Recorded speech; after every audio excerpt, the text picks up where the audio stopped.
বাবুরে নদীর কুলে ঠাই অন্য জায়গা নাই, সমদ নাই, ভাঙতে ভাঙতে 10-12 ভাঙা দিছি। এখন আর উঠবেন মতো এই শক্তি আঙু গাছে নাই। আমরা আনতে এলে খাই, না আনতে এলে আমরা ডেরা বাসার থইতে।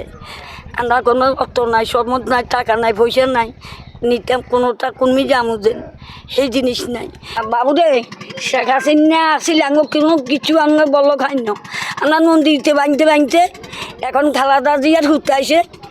আঙুর যদি নদীতে আমরা ডুবি যাই, বাসি যাই, আঙুর দয়া করে যদি আঙুর এই বলকটা যদি দেন তাহলে আমরা খাম।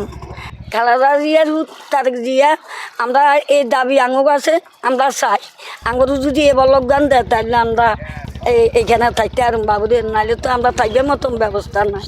আঙুর তারেক জিয়ার কাছে আঙুর এই খবর গান একখানা হোসাবেন, আমরা এই নদীর কিনারে বাসি।